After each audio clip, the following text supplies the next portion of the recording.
स्वागत है दोस्तों आप सबका आपके फेवरेट चैनल पर, जहां हम सीख रहे हैं होम्योपैथी।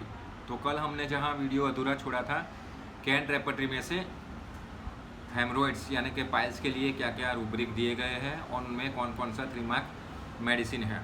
आखिर में हम वहाँ थे जहाँ बियर एग्रावेट, ठीक है। तो बियर पीने के बाद अगर पाइल्स एग्रावेशन होता है तो कौन सा मेडिसिन है, ठीक है। उससे आगे अब चलते हैं।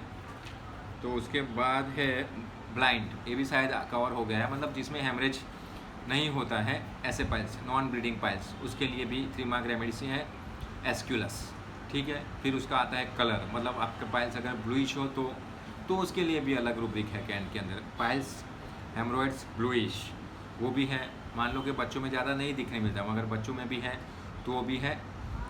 चिल्ड्रन इन हेमरोइड सेक्शन में, रेक्टम में हेमरोइड सेक्शन, चिल्ड्रन इन उसमें भी है म्यूरेटिक एसिड। इसी तरह क्रॉनिक रूब्रिक है, कंजेस्टेड है, एक्सटर्नल पाइल्स है, इंटरनल पाइल्स है, लार्ज पाइल्स है। अगर मेंसिस लेवल फीमेल है तो मेंसिस से पहले, मेंसिस के बाद, मेंसिस के सप्रेशन के बाद, milk aggravation, motion aggravation, delivery के बाद यानी कि पैचुरेशन एग्रावेशन, उसके लिए भी है। तो ये सारे रूब्रिक आपको पता होना चाहिए, ठीक है। फिर स्ट्रैंगुलेटेड है, तो इसमें कुछ नया नहीं है ना। टच एग्रावेशन, ये सारी चीज़ें आपको पता होना चाहिए। तो अब मेन बात पे आ जाती है कि सर ये सब आप तो पढ़ रहे हो कैंट रेपर्टरी में, तो वीडियो बनाने का क्या फ़ायदा।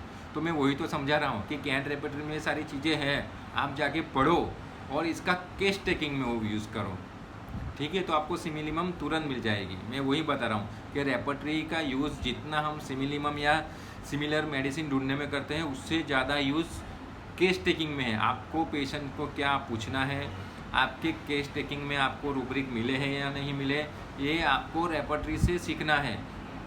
ये बहुत फ़ायदेमंद है, ये आपको कोई नहीं बताएगा, पर यही सच्चाई है, ठीक है दोस्तों। तो आप रेपर्टरी का यूज़ केस टेकिंग में करिए।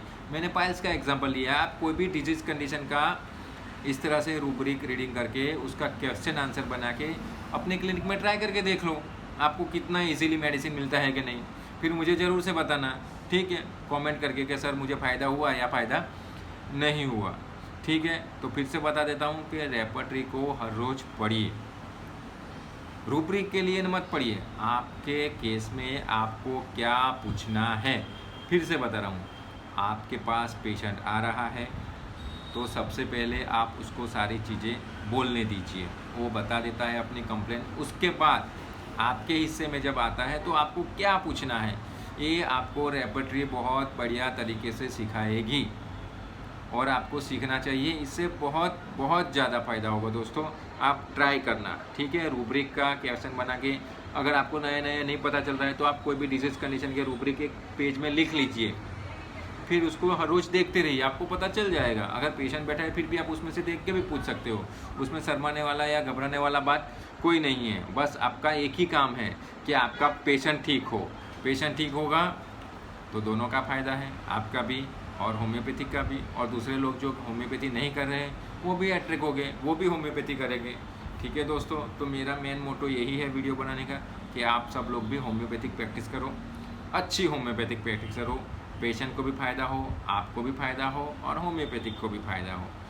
तो वीडियो काफ़ी लंबा ना हो जाए इसलिए थोड़ा और शॉर्ट बना दिया है। आज 4 मिनट के आसपास ही है, तो वीडियो ज़रूर से देखना, लाइक करना, कमेंट करना। कोई गलती हो तो आप बता भी सकते हो, मैं भी सीखूंगा आपसे। अगर आपके पास कोई नया आइडिया है केस टेकिंग में तो वो भी बताना मुझे, मैं भी सीखूंगा, मैं भी ट्राई करूंगा और अपना फीडबैक दूंगा। तब तक के ठीक है, मिलते हैं अगले वीडियो में। थैंक यू पूरा वीडियो देखने के लिए।